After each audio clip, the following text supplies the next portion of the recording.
Hello friend, नमस्कार। मैं आशीष अवस्थी अपने यूट्यूब चैनल शिक्षा पथ में आप सभी का हार्दिक स्वागत है और अभिनंदन करता हूं।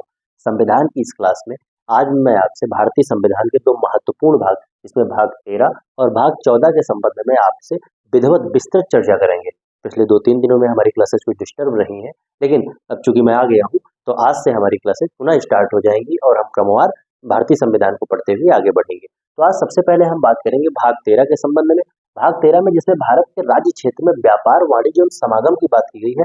अगर मैं इसको बहुत साधारण शब्दों में आपको समझाऊं तो जो अंतरराज्यीय भारतीय संघ के विभिन्न राज्यों के मध्य में जो व्यापार संबंधी जो कुछ क्रियाकलाप है, इसके संबंधी जो नियम कानून बनाए गए हैं, उसकी चर्चा भाग 13 के अंदर की गई है। तो आइए इसके संबंध में, इससे कुछ बहुत ज्यादा फैक्ट आपकी परीक्षा में नहीं बनते हैं, ना तो यहाँ से बहुत ज्यादा प्रश्न पूछे गए हैं। जो आपके लिए जरूरी था 1-2 अनुच्छेद, उसके संबंध में आपसे चर्चा कर लेता हूँ।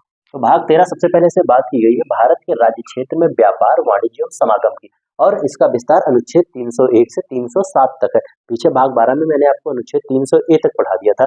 सबसे लास्ट में मैंने आपको 300 ए बताया था। उसमें मैंने आपको बताया था कि 44वें संविधान संशोधन 1978 के द्वारा इसको मौलिक अधिकार की श्रेणी से हटाकर संपत्ति के अधिकार को अनुच्छेद 301 के तहत एक विधिक अधिकार बना दिया गया था। तो उसी क्रम में अब आगे बढ़ते हुए आज हम अनुच्छेद 301 से शुरुआत करेंगे। अनुच्छेद 301 से 307 के मध्य भाग 13, जिसमें भारत के राज्य क्षेत्र के भीतर व्यापार, वाणिज्य एवं समागम की बात की गई है, तो उसका प्रावधान अनुच्छेद 301 से 307 तक है। तो इसमें सबसे पहले जो महत्वपूर्ण अनुच्छेद, एक अनुच्छेद मुझको यहाँ पे महत्वपूर्ण लगा, अनुच्छेद 301, क्योंकि इसमें बात की गई है कि व्यापार, वाणिज्य तथा व्यवहारिक लेन देन। अगर इसके की पॉइंट की मैं बात करूं तो अगर आपसे सीधे आपसे पूछ लिया जाए तो आपको एक की पॉइंट पकड़ना है कि अनुच्छेद 301 के तहत व्यापार, वाणिज्य तथा व्यापारिक लेन देन संबंधी प्रावधान किए गए।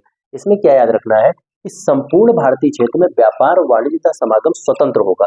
कहने का मतलब यह है कि अनुच्छेद 301 के तहत ये प्रावधान किया गया है कि संपूर्ण भारतीय क्षेत्र हर राज्य में व्यापार, जो आपका व्यापार है, वाणिज्य है तथा समागम है, स्वतंत्र होगा, किसी प्रकार का प्रतिबंध नहीं होगा। इसके संबंध में मैंने नीचे लिखा है कि इस प्रावधान का उद्देश्य राज्यों के मध्य सीमा अवरोधों को हटाना है। तो जो ये आपका अनुच्छेद 301 के तहत व्यापार, वाणिज्य तथा व्यवहारिक लेन देन का जो प्रावधान किया गया है, तो इसका मेन उद्देश्य क्या है कि राज्यों के मध्य, 2 या 2 से अधिक राज्यों के मध्य, विभिन्न राज्यों के मध्य सीमा अवरोधों को हटाया जा सके। सीमा अवरोधों कहने का मतलब कि व्यापार में किसी प्रकार का अवरोध न उत्पन्न हो।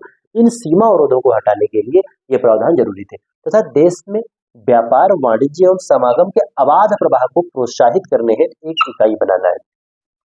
संघ को, मतलब पूरे भारतीय संघ को एक व्यापार के लिए एक अबाध, जो विभिन्न राज्यों के मध्य एक अबाध संचरण हो सके, अबाध व्यापार हो सके, इसमें किसी प्रकार का अवरोध ना हो, तो इस संबंध में इसके प्रावधान किए गए, जिससे व्यापार और समागम और वाणिज्य के क्षेत्र में संघ को एक इकाई बनाया जा सके। मतलब विभिन्न राज्यों के मध्य यदि प्रतिबंध होंगे तो चूंकि आपसी राज्यों में व्यापार करना कठिन हो जाएगा, तो यहाँ पे हर राज्य जो है ना तो एक दूसरे से व्यापार नहीं कर पाएंगे, तो इनकी अर्थव्यवस्थाएं जो होंगी, राज्य की अर्थव्यवस्थाएं होंगी, वो बंद अर्थव्यवस्थाएं हो जाएंगी। तो दूसरे राज्यों से इनका कोई किसी तरीके का व्यापार नहीं होगा, वाणिज्य नहीं होगा, किसी प्रकार का समागम नहीं होगा, तो उस स्थिति में इनकी बंद अर्थव्यवस्थाएं हो जाएंगी। और ये उचित चूंकि जब इनका अर्थव्यवस्था बंद होगी, एक दूसरे राज्यों के मध्य व्यापार ही नहीं होगा, तो इनकी अर्थव्यवस्थाएं बहुत डैमेज हो जाएंगी। और इनके विभिन्न राज्यों में जो आपकी लोक सेवाएं हैं, लोक कल्याण की सेवाएं, लोक कल्याण के कार्य हैं, वो भी प्रभावित होंगे, जिससे जन कल्याण जिस तरीके का होना चाहिए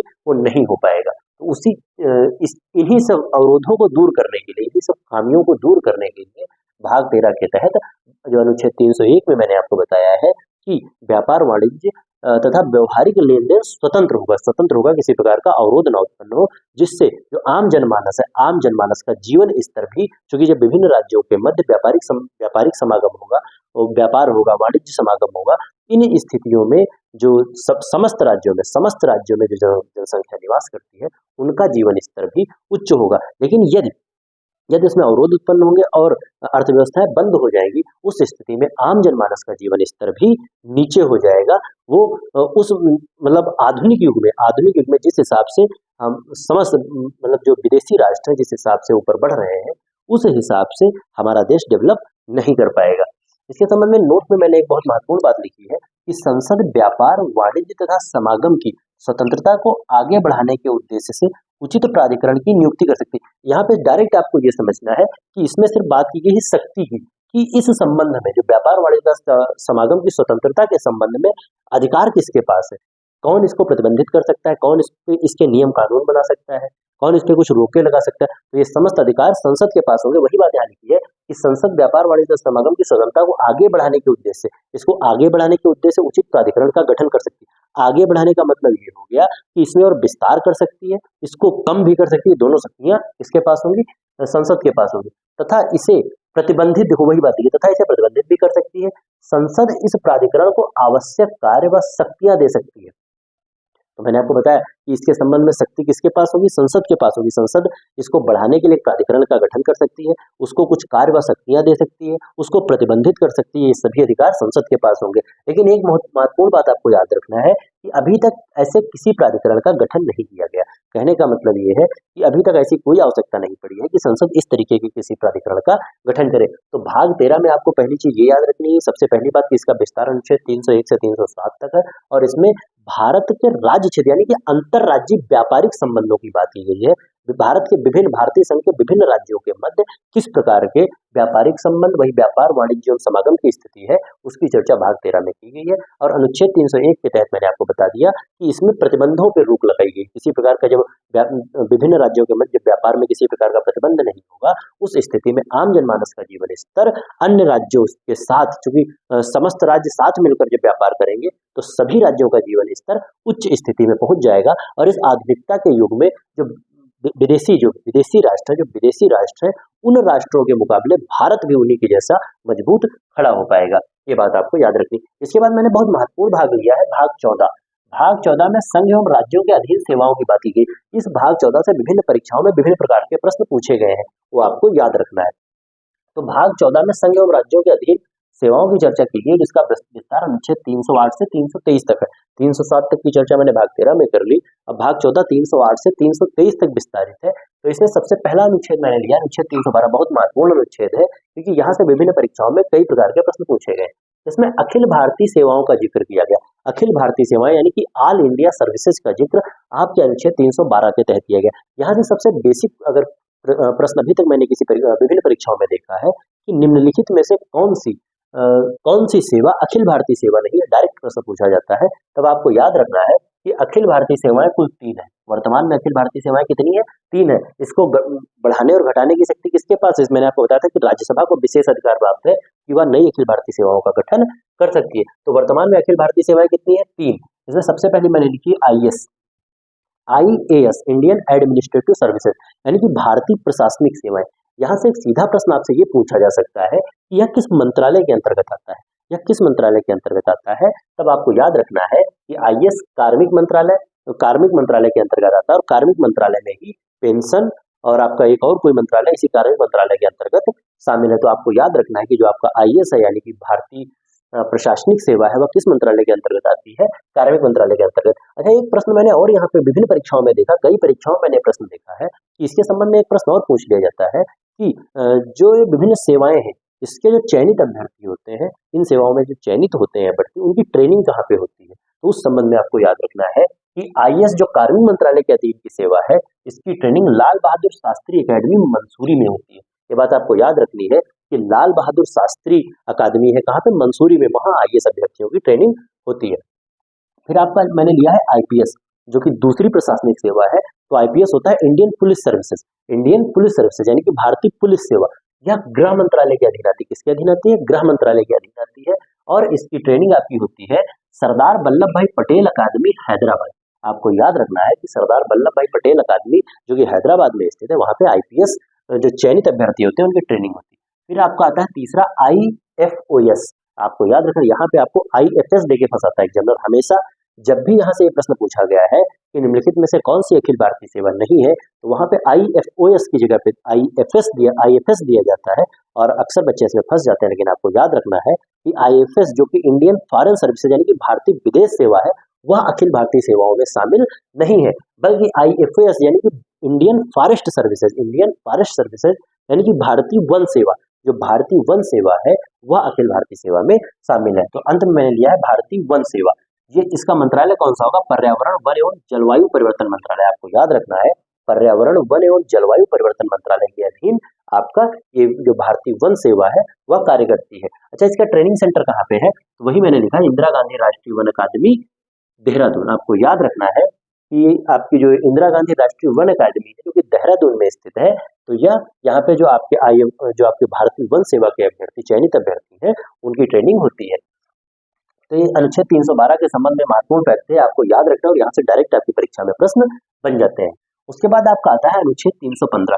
अनुच्छेद 315 में आपको क्या, संघ तथा राज्यों के लिए एक लोक सेवा आयोग। बहुत महत्वपूर्ण है कि अनुच्छेद 315 के तहत लोक सेवा आयोग यानी कि union public UPSC union public service commission की बात की गई है, और साथ ही साथ जो आपके स्टेट पब्लिक सर्विस कमीशन होते हैं उसकी भी चर्चा आपके अनुच्छेद 315 में की गई है। तो आपको याद रखना है संघ लोक सेवा आयोग तथा राज्यों के लिए भी लोक सेवा आयोग की व्यवस्था कहाँ की गई है, अनुच्छेद 315 में की गई। अच्छा, इससे संबंधित बहुत महत्वपूर्ण फैक्ट मैंने यहाँ पे लिए हैं, विभिन्न अनुच्छेदों के माध्यम से लिए हैं, लेकिन यहाँ से डायरेक्ट प्रश्न आपसे संघ लोक सेवा आयोग के विषय में पूछे जाते हैं। तो साथ साथ मैंने अनुच्छेद भी शामिल कर लिए हैं, यदि आपसे अनुच्छेद पूछा जाए तो आप वहां से जवाब दे पाएंगे। तो सबसे पहला अनुच्छेद 315 था जिसमें संघ तथा राज्यों के लिए लोक सेवा आयोग के गठन का प्रावधान है। फिर अनुच्छेद 316 में क्या कहा गया, सदस्यों की नियुक्ति तथा कार्यकाल। जो आपका लोक सेवा आयोग होगा उसके सदस्यों की नियुक्ति कौन करता है तथा उसका कार्यकाल क्या होता है, इसके संबंध में मैं आपको बता दे रहा हूँ। तो इसके संबंध में आपको याद रखना है कि इसके एक अध्यक्ष व कुछ अन्य सदस्यों की नियुक्ति राष्ट्रपति द्वारा की जाती है। बहुत महत्वपूर्ण फैक्ट ये है कि जो इसका अध्यक्ष होगा या इसके कुछ अन्य सदस्य होंगे। वैसे अगर मैं संविधान की बात करूँ तो संविधान में इसके निश्चित सदस्यों की संख्या नहीं दी गई है, लेकिन कई बार परीक्षाओं में 10 को देकर प्रश्न पूछा गया कि इसका एक अध्यक्ष होता है और 10 अन्य सदस्य होते हैं। तो पहली चीज मैंने आपको स्पष्ट कर दिया कि संविधान में इसका कहीं उल्लेख नहीं है, लेकिन यदि आपसे पूछ लिया जाए और ऑप्शन में 1+10 यानी कि कुल 11 सदस्य, अध्यक्ष को मिलाकर 11 सदस्य दिए हैं, तो आपका जवाब वही हो जाएगा। लेकिन यदि अध्यक्ष को छोड़ के आपसे पूछा जाए तो एक अध्यक्ष और 10 अन्य सदस्य होते हैं, ये बात आपको याद रखें, लेकिन संविधान में इसका जिक्र मैंने नहीं देखा कहीं। तो इसके संबंध में आप ये याद रख सकते हैं कि इसके एक अध्यक्ष व कुछ अन्य सदस्यों की नियुक्ति बहुत महत्वपूर्ण है कि इसके सदस्यों और अध्यक्ष की नियुक्ति कौन करता है, राष्ट्रपति करता है। और इसके कार्यकाल के संबंध में आपको याद रखना है कि बात चाहे अध्यक्ष की जाए चाहे अन्य सदस्यों की बात की जाए, दोनों का कार्यकाल या तो 6 वर्ष का होगा या 65 वर्ष की आयु जो भी पहले पूरा हो जाएगा वह इनका कार्यकाल माना जाएगा। कार्यकाल आपको याद रखना है 6 वर्ष या 65 वर्ष की आयु जो भी पहले पूरा हो जाए वही इनका कार्यकाल होगा। अनुच्छेद 317 आयोग के सदस्यों की बर्खास्तगी और निलंबन।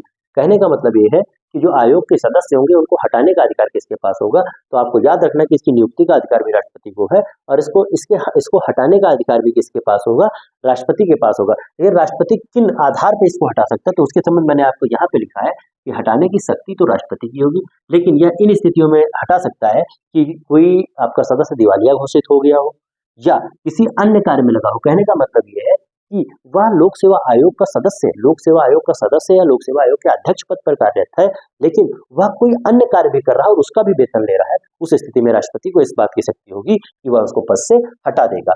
और उसके बाद शारीरिक या मानसिक अक्षमता के कारण यदि राष्ट्रपति को यह महसूस होता है कि उपरोक्त जो भी सदस्य कोई ऐसा सदस्य इसमें कार्यरत है जो शारीरिक व मानसिक रूप से अक्षम है, मानसिक रूप से सक्षम कार्य करने में सक्षम नहीं है, उस स्थिति में भी राष्ट्रपति इसको अयोग्य घोषित करके हटा सकता है। ये बात आपको याद रखनी है। फिर बात की गई अनुच्छेद 318 की, आयोग के सदस्यों एवं कर्मचारियों की सेवा शर्तों संबंधी नियम बनाने की शक्ति। जो आयोग के सदस्य होंगे वह आयोग के जो अन्य कर्मचारी होंगे उनके संबंध में, उनकी सर्विस के संबंध में शर्तें कौन बना सकता है, उनकी सेवा के संबंध में शर्तें बनाने की शक्ति किसके पास होगी, आपको याद रखना है कि इसकी शर्तें राष्ट्रपति बनाएगा। कौन बनाएगा, इसकी शर्तें राष्ट्रपति बनाएगा। इस संबंध में आपको याद रखना है। और इसके साथ साथ एक बात मैं यहाँ पे और एडिशनल बात मैं आपको यहाँ पे बता दे रहा हूँ कि यदि मान लीजिए इनकी शर्तों में कोई विस्तार करता है राष्ट्रपति, यदि इनकी सेवाओं में कोई विस्तार करता है, किसी प्रकार का परिवर्तन करता है, उस स्थिति में आपको ये याद रखना है कि राष्ट्रपति करेगा तो, लेकिन वह 14 दिन के लिए संसद के सदन में भी इस बात को रखेगा और संसद यदि चाहती है तो उसको निरस्त कर सकती है और या उसमें कुछ संशोधन कर सकती है। यह अधिकार भी संसद को होगा। लेकिन डायरेक्ट आपसे ये पूछ लिया जाए कि इस आयोग के सदस्य कर्मचारियों की सेवा शर्तों संबंधी नियम बनाने की शक्ति किसकी होगी, तो वह राष्ट्रपति की होगी। ये बात आपको याद रखनी। फिर अनुच्छेद 319 आयोग के सदस्यों द्वारा सदस्यता समाप्ति के पश्चात पद पर बने रहने पर। आपको याद रखना है कि जो आपका अनुच्छेद 319 में कहा गया कि आयोग के सदस्यों द्वारा सदस्यता समाप्ति के बाद पश्चात पद पर बने रहने पर। कहने का मतलब ये है कि यदि किसी आयोग के किसी सदस्य का कार्यकाल पूरा हो गया है या किसी कारण उसका पद से हटा दिया गया, बर्खास्त कर दिया गया है, उस स्थिति में जिस दिन उसका कार्यकाल पूरा हुआ या जिस दिन उसे पद से हटाया गया है, तत्काल से वह अपना पद छोड़ देगा और उसके बाद वह अपने पद पर नहीं रहेगा। अच्छा, यहाँ पे एक और मैं एडिशनल फैक्ट आपको बता दे रहा हूँ। याद रखिएगा कि एक बार ये जिसका सदस्य या अध्यक्ष कोई व्यक्ति बन जाता है तो वह अन्य किसी सेवा में अब शामिल नहीं होगा। ये बात आपको याद रखनी। फिर अनुच्छेद 320 आयोग के कार्य। आयोग के क्या कार्य होते हैं, इसकी चर्चा अनुच्छेद 320 में की गई है। और यदि मैं इसका मुख्य कार्य आपको बता दूं, इसका मुख्य कार्य क्या होता है, इन्हीं जो अखिल भारतीय सेवाएं हैं इसके लिए प्रतियोगी परीक्षाओं का आयोजन कराना, ये इसका मुख्य कार्य। वही बात मैंने लिखी है, अखिल भारतीय सेवाओं, केंद्रीय सेवाओं तथा केंद्र शासित यानी कि यूटी यूनियन टेरिटरी, ऐसे राज्य जिन पर केंद्र सरकार का शासन है, केंद्र शासित क्षेत्रों की लोक सेवाओं के लिए परीक्षाओं का आयोजन। अच्छा, यहाँ पे आपने देखा कि केंद्र शासित क्षेत्रों को अलग क्यों लिख दिया गया, क्योंकि लगातार तो मैं राज्य के संबंध में बात करते आ रहा हूँ, लेकिन आपको याद रखना है कि जो किसी राज्य की लोक सेवाएं होंगी उन परीक्षाओं का आयोजन कौन कराएगा, स्टेट पीएससी कराएगा, यानी कि जो राज्य लोक सेवा आयोग होगा वह कराएगा। लेकिन केंद्र शासित प्रदेशों को इसलिए लिख दिया गया कि केंद्र शासित प्रदेशों के लिए जो लोक सेवाओं का आयोजन होगा वह भारत जो आपका जो आपका यूनियन पब्लिक सर्विस कमीशन होगा, यही जो है केंद्र शासित प्रदेशों के लिए प्रतियोगी परीक्षाओं का आयोजन कराएगा। ये बात आपको याद रखनी। फिर इसके संबंध में एक कार्य इसका एक सलाहकारी निकाय के रूप में भी आता है। तो उसमें क्या है, किसी राज्यपाल के अनुरोध पर राष्ट्रपति की स्वीकृति के उपरांत सभी या किन्हीं मामलों पर राज्य को सलाह प्रदान कर सकता है। यदि किसी राज्य का राज्यपाल आपके जो आयोग होगा, लोक सेवा आयोग होगा, उससे किसी प्रकार की सलाह मांगता है, उस स्थिति में लोक सेवा आयोग उसको सलाह दे सकता है, लेकिन उससे पहले वह राष्ट्रपति की स्वीकृति लेगा। राष्ट्रपति की स्वीकृति के उपरांत वह उस राज्य को अपनी जो है सलाह दे सकता है। और इसके संबंध में आपको ये याद रखना है कि जितनी सलाह राज्यपाल द्वारा मांगी गई है, ये जरूरी नहीं कि उन सभी मामलों पर वह सलाह दे। वह या तो सभी मामलों पर सलाह दे सकता है या वह जो कुछ मामले उसको जरूरी लगे उस पर सलाह दे सकता है। तो सभी मामलों पर सलाह देने के लिए वह बाध्य नहीं है, ये बात आपको याद रखनी। फिर अनुच्छेद 321 आयोग के कार्यों को विस्तारित करने की शक्ति। अनुच्छेद 321 के तहत आपको याद रखना है कि आयोग के कार्यों को विस्तारित करने की शक्ति किसकी है, राष्ट्रपति की है। वही बात मैंने अभी पीछे आपको बताई थी कि इसके कार्यों का विस्तार करना है तो 14 दिन के लिए संसद के सदन में यह बात रखनी होगी और संसद चाहे तो उस मामले में संशोधन कर सकती है और उसको खारिज भी कर सकती है। यह बात संसद को यह शक्ति प्राप्त होगी। लेकिन अगर आयोग के कार्यों को विस्तारित करने संबंधी सीधी शक्ति आपसे पूछी जाए तो राष्ट्रपति की होगी। फिर अनुच्छेद 323 लोक सेवा आयोग के प्रतिवेदन। कहने का मतलब यह है कि लोक सेवा आयोग अपनी रिपोर्ट किसको सौंपता। डायरेक्ट प्रश्न आपसे बनेगा कि लोक सेवा आयोग अपनी रिपोर्ट किसे सौंपेगा, तो चूंकि इसकी नियुक्ति राष्ट्रपति करता है, इसको बर्खास्त राष्ट्रपति करता है, तो इस स्थिति में अपनी रिपोर्ट भी राष्ट्रपति को सौंपता है। ये बात याद रखनी। फिर नीचे मैंने एक बहुत महत्वपूर्ण फैक्ट लिया, इसकी अगर ऐतिहासिक परिप्रेक्ष्य की बात की जाए तो आपको याद रखना है कि सन 1926 में ली कमीशन की सिफारिश पर लोक सेवा आयोग का गठन हुआ था। 1926 में ली कमीशन की सिफारिश पर लोक सेवा आयोग का गठन किया गया था। तो आपको ये बात याद रखनी। तो मेरे हिसाब से भाग 13 और भाग 14 के संबंध में जो भी फैक्ट आपकी परीक्षा से संबंधित बन सकते थे मैंने आपको बता दिए हैं। तो फिलहाल आज की क्लास को मैं यहीं पे समाप्त करूंगा और इसके साथ अभी मैं हिंदी क्लास भी रिकॉर्ड करूंगा। और अब धीरे धीरे हम चूंकि पिछले 2-3 दिन में गैपिंग हो गई थी हमारे आपके बीच में, लेकिन अब मेरा प्रयास रहेगा कि ज़्यादा से ज़्यादा मैं आपके लिए अच्छा से अच्छा कंटेंट देकर आपकी सफलता को सुनिश्चित करने का प्रयास कर सकूं। फिलहाल आज की क्लास को मैं यहीं पर समाप्त करता हूं। अगर आपको मेरा वीडियो पसंद आए तो उसको लाइक कीजिए, शेयर कीजिए और मेरे चैनल शिक्षा पथ को सब्सक्राइब कीजिए। साथ ही साथ जो शार्ट वीडियोज के माध्यम से संविधान संशोधन की श्रृंखला चल रही है, वहां जाके आप विभिन्न संविधान संशोधनों को बहुत आसानी से एक एक दो करके याद कर सकते हैं। बहुत बहुत धन्यवाद। नमस्कार।